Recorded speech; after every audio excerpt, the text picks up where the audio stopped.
நமஸ்காரம். கோயில் பயணத்தில் இன்றைக்கி நம்ம பார்க்கக்கூடிய திவ்ய கஷேத்திரம் 108 வைணவ கஷேத்திரத்தில் மிக முக்கியமான ஸ்ரீரங்கம் ரங்கநாதருக்கு உகந்த ஒரு கோயில் அப்படின்னா, ஆக்சுவலாக ரங்கநாதர் 5 கஷேத்திரத்தில் சயன கோலத்தில் காவேரி கரையோரம் வீற்றிருப்பார். அதில் 5வது கஷேத்திரமாக பார்க்கக்கூடியது தான் திரு இந்தளூர்.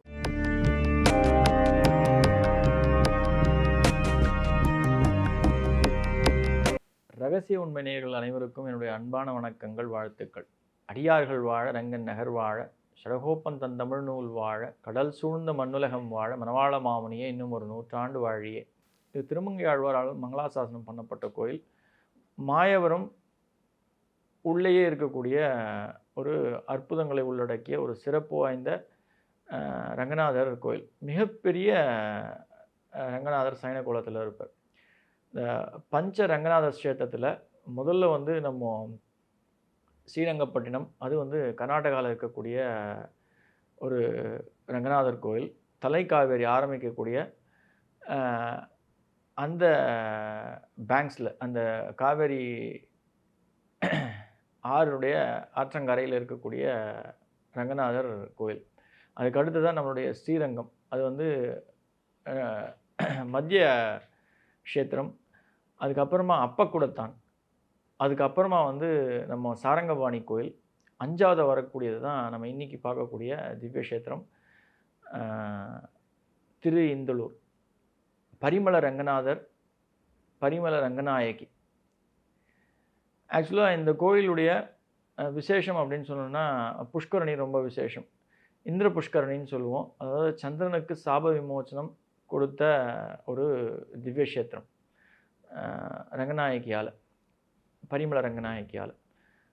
ஆக்சுவலாக இங்கே திருமங்கை ஆழ்வார் மங்களாசாசனம் பாட போகும்போது அந்த கோயில் ஒரு மத்தியான வேளையில்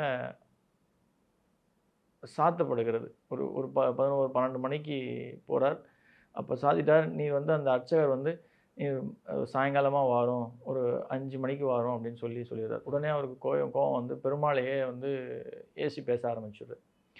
உமக்காக நான் இவ்வளோ கஷ்டப்பட்டு ஊர் ஊராக போய் உம்முடைய புகழை பாடின்னு இருக்கேன். நீர் நான் வரத தெரிஞ்ச உடனே நீர் கொஞ்சமும் கவலைப்படாமல் கதவை சாத்திட்டு அப்புறமா வர சொல்லிடுறேன்னு உடனே அவருக்கே மனசு கேட்காம ஏன் ஆழ்வார் இவ்வளோ கோச்சிக்கிறீன்னு சொல்லி அவருக்கு கொஞ்சம் சஃபைஸ் பண்ணி அவரை பாடல் பாட சொல்லுவார். 10 பாடல்கள் திருமங்கை ஆழ்வாரால் மங்களாசாசனம் பண்ணப்பட்ட கோயில். ரொம்ப விசேஷமான கோயில்.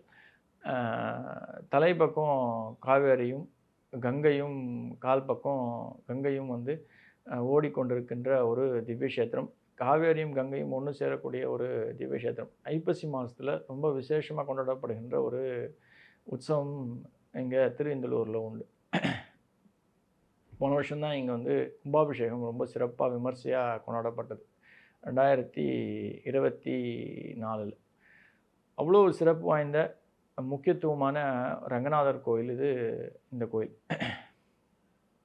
ஆக்சுவலாக என்னுடைய அறிவுக்கு எட்டினபடி 5 திவ்ய கஷேத்திரத்தில் சயன கோலத்தில் ரங்கநாதர், வைணவ திவ்ய தேசத்தில் பெரிய ரங்கநாதர். அதாவது இந்த கோயிலுடைய உள்பிரகாரம் உள்ள நிறைய நீங்கள் கர்ப்பகிரகம் வாசல் பார்த்தீங்க அப்படின்னா அவருடைய சைஸுக்கு அவ்வளோ பிரம்மாண்டமாக பெருசாக இருக்கும். அந்த அளவுக்கு நான் வேறு எங்கேயுமே பார்த்தது கிடையாது. அவ்வளோ பெருசு, ரொம்ப சிறப்பாக அழகாக சாயச்சின்ற பேர் ரங்கநாதர். இவருடைய 2 கைகளையும் நீட்டிக்கொண்டு அழகாக காட்சியளிப்பார் ரங்கநாதர். இவரை போய் நீங்கள் சேவிக்கிறீங்க அப்படின்னா எல்லா அற்புதங்களும், எல்லா தேவைகளும் நிச்சயமாக உங்களுக்கு பூர்த்தியாகும். எஸ்பெஷலி நீங்கள் ரங்கநாதரை பார்க்கணும் அப்படின்னா, இந்த ரங்கநாதரை பார்க்கணும் அப்படின்னா வெள்ளிக்கிழமையில் நீங்கள் போய் பார்க்குறது ரொம்ப விசேஷம். அவ்வளோ பிரம்மாண்டமாக அலங்காரத்தோட காட்சியளிப்பர் ரங்கநாதர். ஆக்சுவலாக திரு இந்தளூரில் என்ன சிறப்பு அப்படின்னா, வேதங்களை அரக்கர்கள் எடுத்துன்னு போயிட்டதா ஐதீகம். அவா கையில் வேதங்கள் மாட்டின்னு ரொம்ப அவஸ்தைப்படும் போது ரங்கநாதர் தான் போய் அதை அவாக்கிட்ட திருப்பி வாங்கிட்டு வந்ததா ஐதீகம். அந்த திரு இந்தளூர் அப்படின்னும் பொழுதே நறுமணங்களை வீசக்கூடிய அந்த வேதங்களுக்கு அரக்கர்கள்கிட்டேருந்து திருப்பி வாங்கி நல்ல மனத்தை திருப்பி வேதத்திற்கு ஊட்டியதாக ஒரு சிறப்பு உண்டு. அதனால தான் இந்த கோயிலுக்கு திரு இந்தளூர்னு பேர். இந்த புஷ்கரணி பார்த்தீங்க அப்படின்னா, நான் ஏற்கனவே சொன்னது சந்திர புஷ்கரணி. கோயிலுக்கு உள்ளே நுழையும் பொழுதே வெளியிலேயே வந்து தென்கிழக்கில் அமைக்கப்பட்டிருக்கும். அவ்வளோ சிறப்பு வாய்ந்த பெரிய புஷ்கரணி இது. இந்த புஷ்கரணியை கடந்து நீங்கள் உள்ள சேவிக்க போகிறீங்க அப்படின்னா, தாயாருடைய சன்னதி அழகாக தென்மேற்கில் அமைக்கப்பட்டிருக்கும். பரிமள ரங்கநாயகி தாயார். நான் ஏற்கனவே சொன்ன மாதிரி இந்த கோயிலுடைய விமானம் வந்து 5 அடிக்கு விமானம், பெரிய விமானம். அவ்வளோ அற்புதங்களையும் அதிசயங்களையும் வியக்கத்தக்க வகையில் அமைக்கப்பட்டிருக்கும். இந்த ரங்கநாதரே நீங்கள் வந்து அவரை நீங்கள் போய் வேண்டிக்கணும்னு ஒரு தேவையே கிடையாது. அவரை போய் நீங்கள் சேவிக்கிறீங்க அப்படின்னா உங்கள் தேவைகள் எல்லாமே பூர்த்தி ஆகும். ஏன்னா நீங்கள் அவரை போய் பார்க்குறீங்க அப்படின்னா ரொம்ப பக்கத்துலேயே போய் பார்க்கலாம். மற்ற கோயில்கள் மாதிரி கிடையாது. அவர் சைன கோயிலத்தில் பெரிய கர்ப்பகிரகம், பெரிய சன்னதி. நீங்கள் அவர் பக்கத்தில் போய் நீங்கள் நின்ற உடனே மற்றது எல்லாமே உங்களுக்கு மறந்து போயிடும். அந்த தருணத்தில் நம்ம என்ன தேவை, நமக்கு வந்து எதெல்லாம் நம்ம பெருமாள் கிட்ட வேண்டிக்கணும், எதெல்லாம் கேட்கணும் அப்படின்றது எல்லாமே மறந்து போயிடும். அவரை போய் நீங்கள் பார்த்த சந்தோஷத்தில் அந்த திருப்தி உங்களை வந்து மற்ற எல்லாமே மறக்க வச்சிடும். ஆகையால் உண்மையாக நம்ம பெருமாள் கிட்ட நம்ம வந்து சரணாகதி அடையணும் அப்படின்னா இவர்கிட்ட போய் அப்படி நின்றாலே போதும், அவரை பார்த்தாலே போதும். அவருடைய சயன கோலத்தை நம்ம பார்க்கும்போதே மனசில் அவ்வளோ சந்தோஷம் பூரிச்சு இருக்கும்.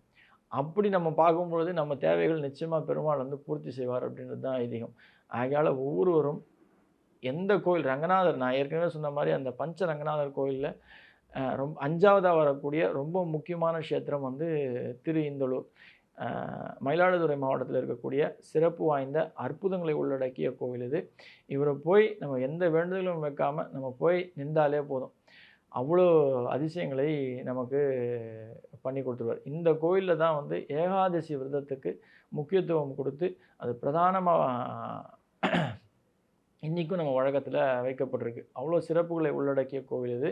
ஏகாதசி விரதம் அப்படின்றத வந்து நம்ம அனுஷ்டிக்கணும் அப்படின்றத வந்து இந்த கோயிலில் தான் வந்து எடுத்து உரைக்கப்பட்டது. ஆகையால் இந்த கோயிலுக்கு போய் நீங்கள் சேவிக்கிறீங்க அப்படின்னா உங்களுடைய தேவைகள் ஆட்டோமேட்டிக்காக வந்து உங்களுக்கு வந்து சேர்ந்துடும். நீங்கள் போய் எதுவும் வந்து பெருமாள்கிட்ட வேண்டி விரும்பி நம்ம கேட்க வேண்டிய அவசியமே கிடையாது. இவரை போய் நீங்கள் சேவித்தாலே போதும். அதுவும் ஐப்பசி மாதத்தில் இவரை போய் நீங்கள் சேவிக்கிறீங்க அப்படின்னா நிச்சயமாக உங்களுடைய தேவைகள் எல்லாமே பூர்த்தியாகும். நன்றி. ஆழ்வார் ஆச்சாரியன் எம்பெருமானார் ஜீய திருவிழிலே சரணம். ஆண்டாள் பி சொக்கலிங்கம் திருவிழிலே சரணம் சரணம் சரணம்.